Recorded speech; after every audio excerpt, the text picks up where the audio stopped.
The ruling People Power Party has formed a task force to deal with the aftermath of the dismissal of the impeachment motion against President Yoon. The main opposition Democratic Party, in the meantime, is preparing a special investigation against the president. The political uncertainty has triggered instability in the markets. The benchmark Kospi lost almost 3% on Monday, and the won fell to the lowest level against the greenback in about 2 years. Author Han Kang gives a lecture in Sweden for Nobel Week 2024, sharing her journey into writing with an audience. It's December 9th, 8 p.m. in Seoul. This is Newscenter. Thank you for joining us. I'm Yoon Jung-min.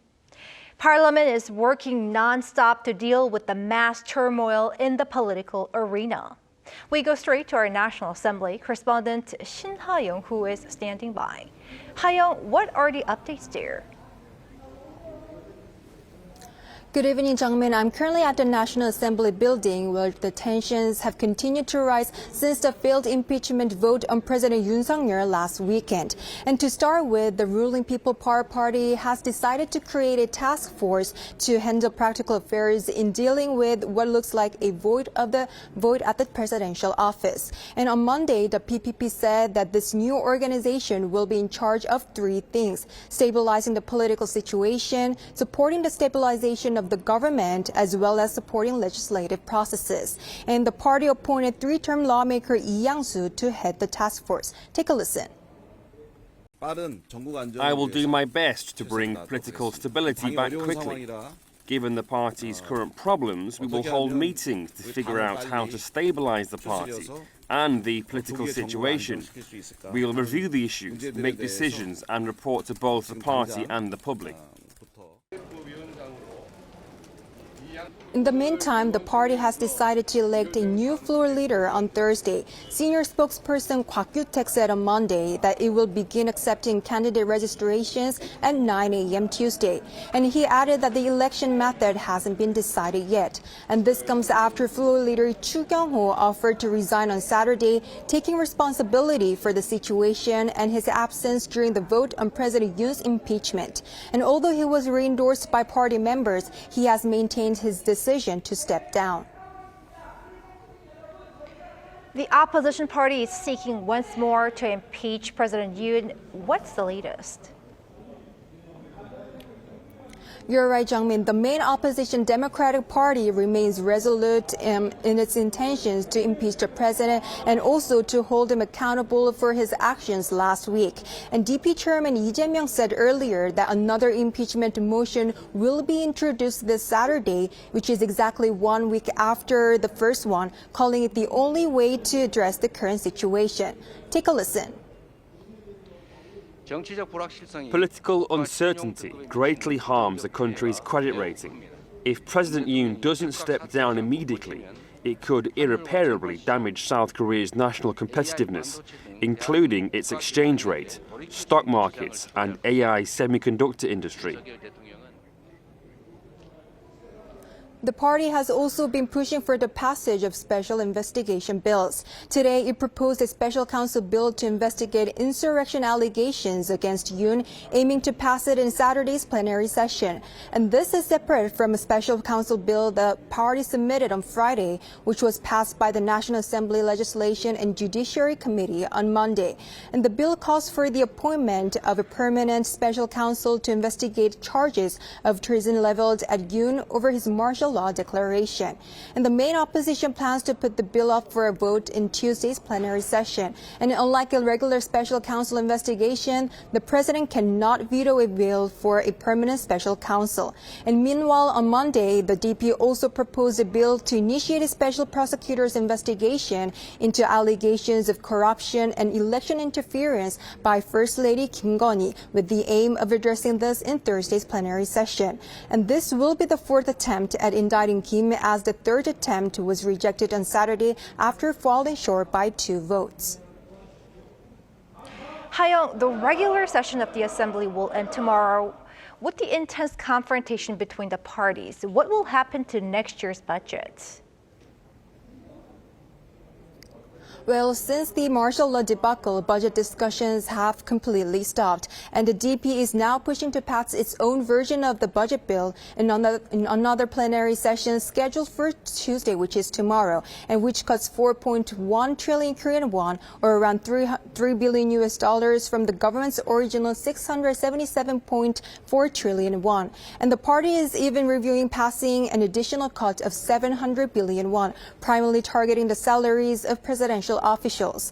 And Finance Minister Choi Sang-mok urged the Assembly Speaker on Monday to expedite finalizing next year's budget, while Speaker Woo Won-sik has suggested resolving the issue through a meeting of party leaders. And that's all I have for this hour. Jung-min.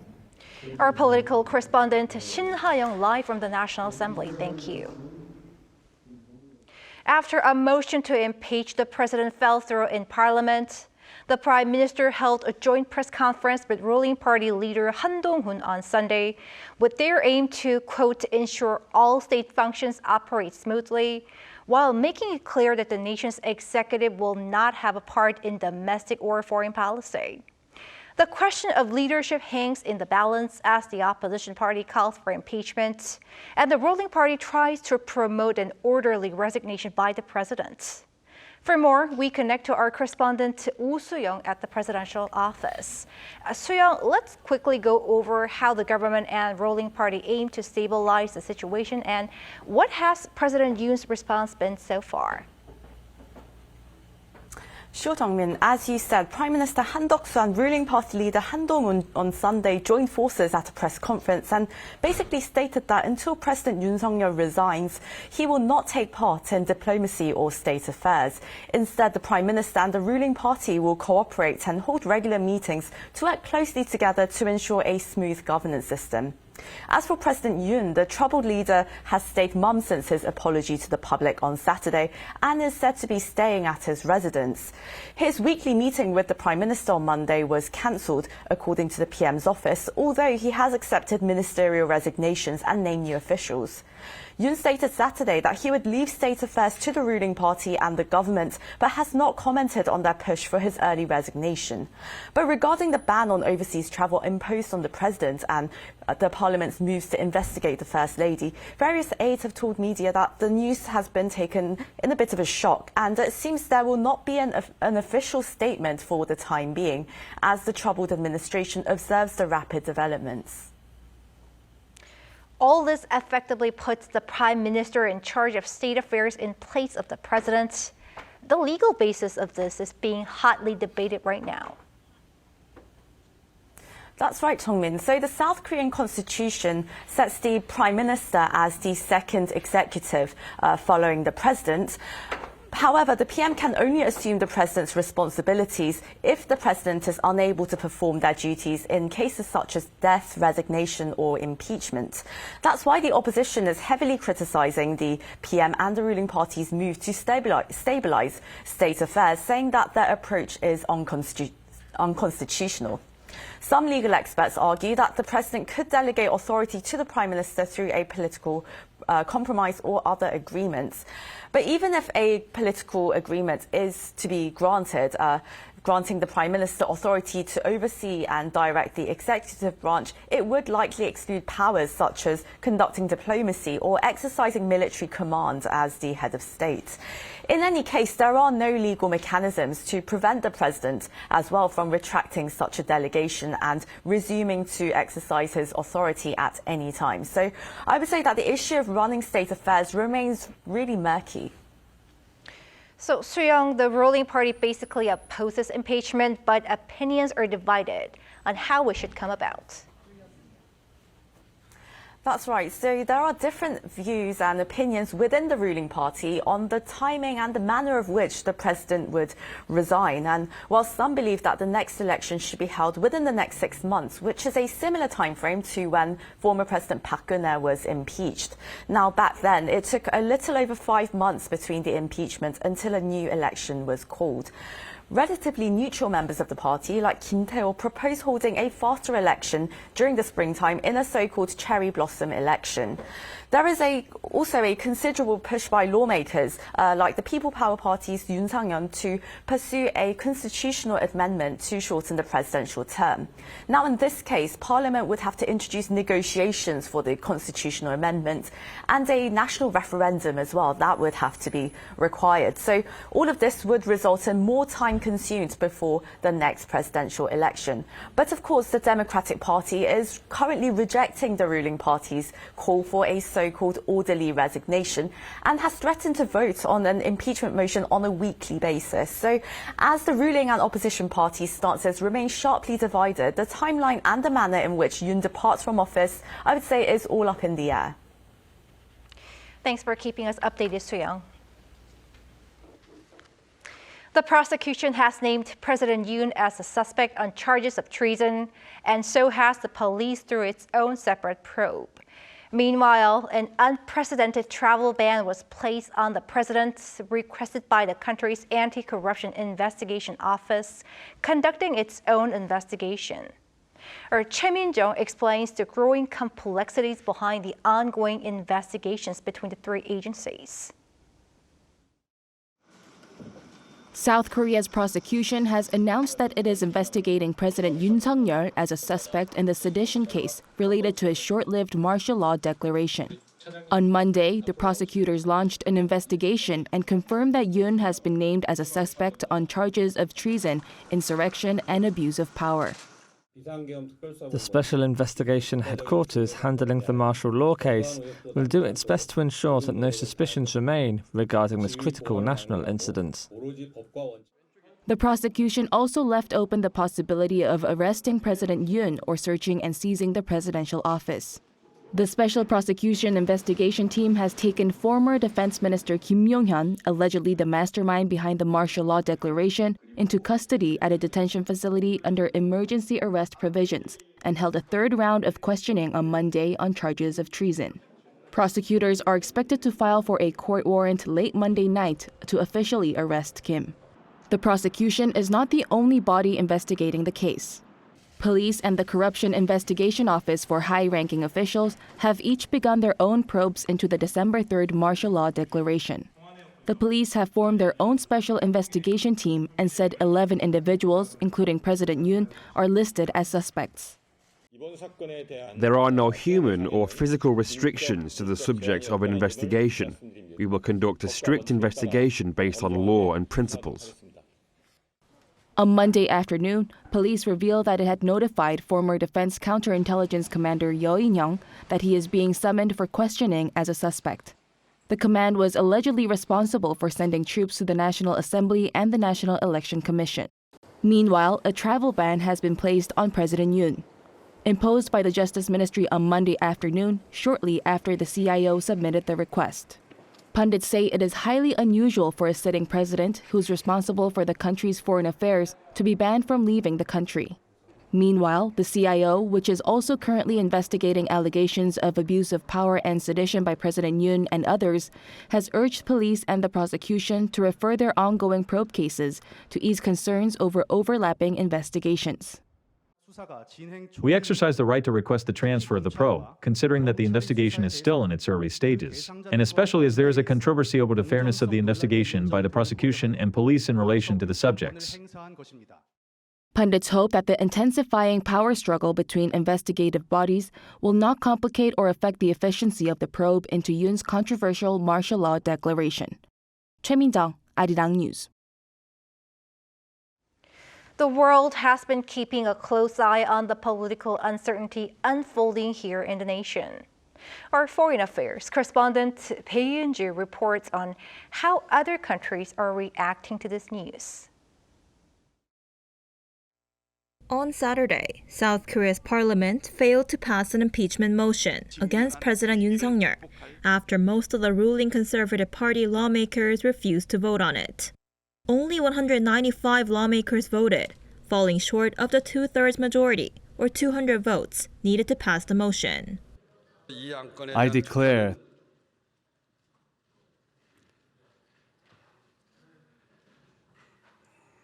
that the vote has not been established. Since the night of the political drama on December 3rd, there have been mounting concerns that this could negatively affect diplomatic relations with key countries, such as the United States and Japan.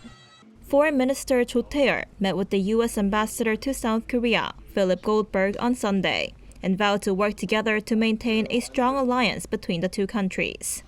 Then on Monday, South Korea's first vice foreign minister met with the Japanese ambassador to Seoul. They agreed to closely communicate to develop bilateral relations, as well as trilateral relations with the U.S. Separately, the Japanese government said Monday that the importance of bilateral ties with Seoul has not changed. When asked about the possible changes to the trilateral cooperation between Seoul, Washington, and Tokyo, Japanese Chief Cabinet Secretary Yoshimasa Hayashi said in a press briefing that his country will continue to closely work together with South Korea. Meanwhile, the U.S. has yet to issue an official message on the matter. But White House officials have reportedly called for the full and proper functioning of democratic processes in South Korea, saying that the right to peaceful protest must be respected in all circumstances, as they are essential to a healthy democracy. This comes after U.S. Defense Secretary Lloyd Austin reportedly canceled his plans to travel to South Korea amid political turmoil, leading to speculation that the martial law attempt may disrupt the alliance with the United States. Seoul and Washington also postponed a session of the Nuclear Consultative Group, their key nuclear deterrence talks, and canceled a related military exercise that was initially scheduled to take place last week. Foreign media outlets were also quick to report on South Korea's parliamentary vote on the impeachment motion. The New York Times said Yoon's failed martial law attempt created a power vacuum in its governing camp, pushing the country deeper into a constitutional crisis. And CNN reported that although the South Korean president survived impeachment, his party will seek his resignation. 배은진, Arirang News.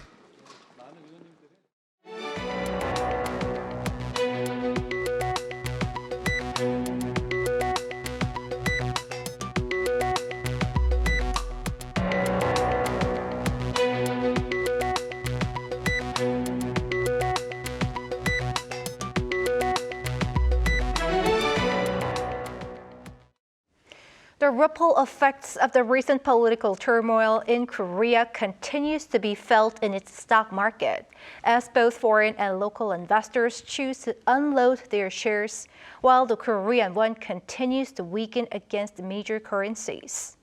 An Sung-jin reports. South Korea's stock markets are continuing to tumble amid economic concerns following the temporary declaration of martial law. Both representative market indexes fell for a fourth consecutive day. The benchmark Kospi closed at 2,360, 2.78% down, marking its lowest level since November 2023. The tech-heavy Kosdaq closed at 627, a 5.19% drop from the previous trading day, which is its lowest for the entire year. It's also the first time since April 2020 for the Kosdaq to tumble below the 630 level. Not only have foreign investors been net sellers, but so too have domestic individuals. The $1 exchange rate in this whole foreign exchange market closed at 1,437, the highest in 25 months. Funds have been rapidly flowing out of the financial market since a brief imposition of martial law, and forecasts suggest that the exchange rate may head up to 1,500 won to the greenback. As concerns mount due to the domestic political crisis and President-elect Trump's worrisome policies, markets have been having a difficult time bouncing back. During an emergency meeting on Monday, Finance Minister Choi Sang-mok, along with top economic officials, agreed to provide unlimited liquidity until the stock, bond, and short-term markets are fully normalized. The government has pledged that all market stabilization measures can be immediately implemented based on a prepared contingency plan to prevent excessive market volatility. Already, 30 billion Korean won, or $20 million from the value-up fund has been injected to stabilize supply and demand on the stock markets, and 70 billion won will be deployed throughout this week. An additional 30 billion won will be injected again next week. The meeting also emphasized a pan-governmental real-time monitoring system through a task force to closely observe financial market conditions. The government aims to maintain its external credit rating by dispatching international financial cooperation ambassadors and sending letters in the name of the Deputy Prime Minister to foreign investors and finance ministers of other countries to reaffirm communication. With the country's political prospects remaining unresolved, the government's measures are aimed at gradually regaining stability. An Sung-jin, Arirang News. A state-run think tank asserts there has been little improvement in economic prospects amid mounting risk factors. Park Go-nu tells us more. Another dim monthly assessment for the Korean economy in December. The monthly economics trends report released by state-run think tank the Korea Development Institute on Monday says both internal and external uncertainties affecting the country's economy are escalating with little sign of improvement for domestic demand. Such grim assessments for the country were first made last December. The KDI said sluggish performance in the construction industry is one of the biggest contributing factors. Output in the construction sector saw another on-year drop by nearly 10% in October after it dropped nearly 13% in September. That's compared to the overall industry output seeing an on-year rise of over 2% in October, driven by growth in production in the mining and service industries. The think tank also said low investment in the construction field and weakened retail consumption are particularly restraining domestic demand. Uncertainties in trade conditions were also another factor, despite Korea continuously seeing robust exports of chips and solid production of semiconductors. Exports in November rose 1.4% on year, with shipments for ICT products mainly driving the increase. While that's a smaller increase than the previous months, the institute explained that was due to temporary factors such as bad weather in November. However, the KDI warned that Donald Trump's win in the U.S. presidential race, along with his expected protectionist policies, could worsen trade conditions in the near future. While one expert agrees, he also spoke about uncertainties stemming from the political scandal related to President Yoon that weren't reflected in the assessment. If the current political problems continue and current uncertainty continues about the Korea's near future economy, then that slight recovery may dampen down and we will go back to low investment, low consumption state again. If we had gone on with impeachment, I think the negative consequences would have been less. But while mentioning the Korean stock market and Korean won did worsen, he added it could have been worse. Park Go-nu, Arirang News. U.S. President-elect Donald Trump urged Russian President Vladimir Putin to immediately agree to a ceasefire in the Ukraine war. On Sunday, while visiting France, Trump posted on his social media saying there was a connection between the fall of the Syrian regime and the Ukraine war and pressured Putin to agree to a ceasefire. He said the Ukraine war should have never happened and could go on forever.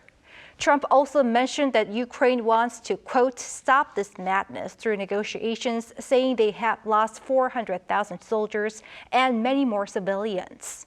In response, Russia stated that Ukraine was responsible, claiming it refuses to negotiate.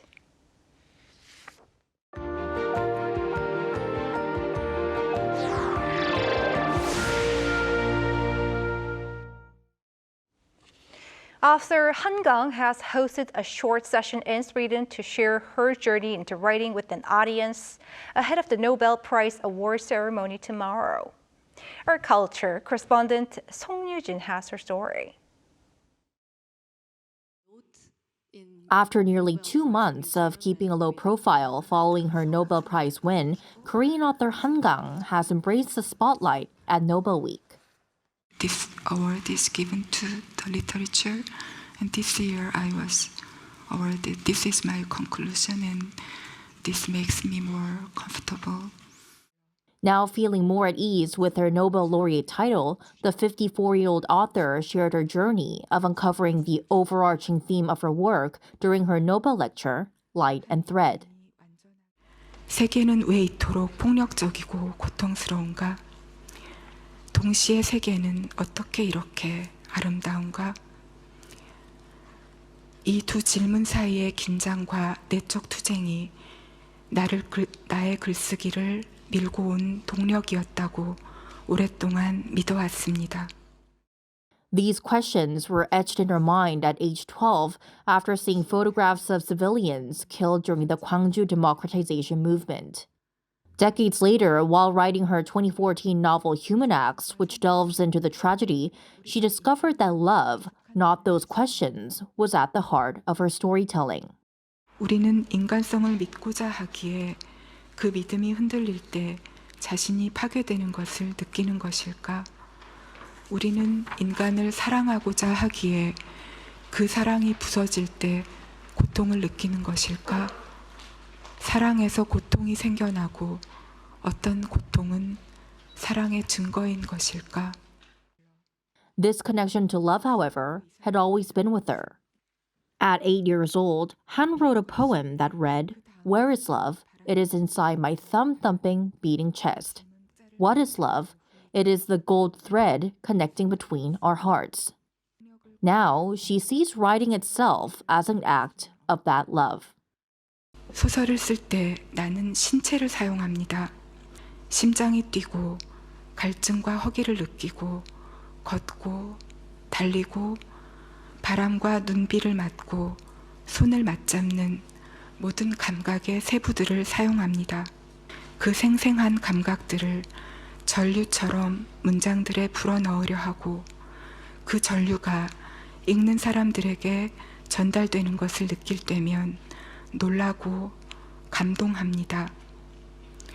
언어가 우리를 잇는 실이라는 것을 Han concluded her 30-minute lecture by thanking her readers.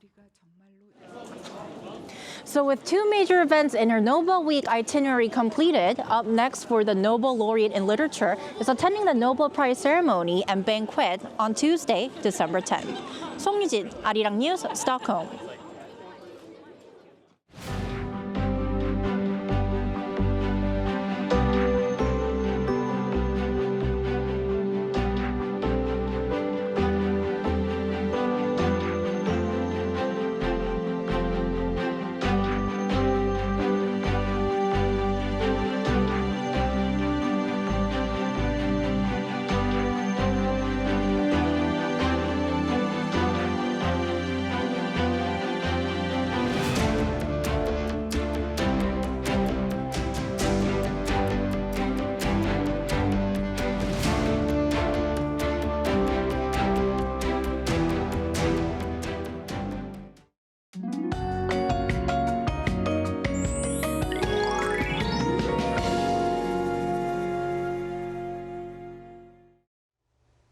Today, there was no severe cold throughout the country. Instead, typical early winter weather continued. Very similar conditions will continue for the whole week. In the meantime, dry conditions are persisting across eastern regions, especially towards the coast. Dry weather advisories are in place for the eastern parts of Gangwon-do province and the east coast areas of the Gyeongsang-do provinces. In some eastern parts of Gangwon-do province, the dryness is intensifying with dry weather warnings. The wind is also somewhat strong, so even a small fire is likely to spread quickly. Please take extra precautions against fires. Tomorrow, Seoul, Daejeon, and Gyeongju will start off at -1 degree Celsius, Daegu 0 degrees. Daily highs will move up to 9 degrees in Daejeon, Busan 11 degrees. As rain is forecast from Wednesday night, the dryness on the East Coast area will also be relieved. That's all for Korea. Here are the weather conditions around the world.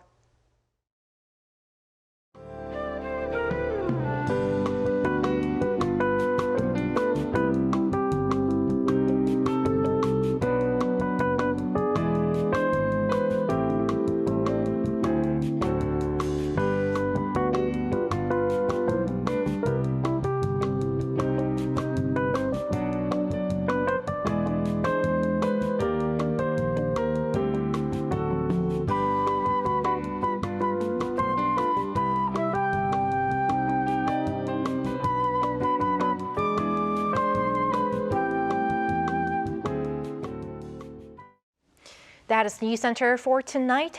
Thank you for watching. A panel session up next.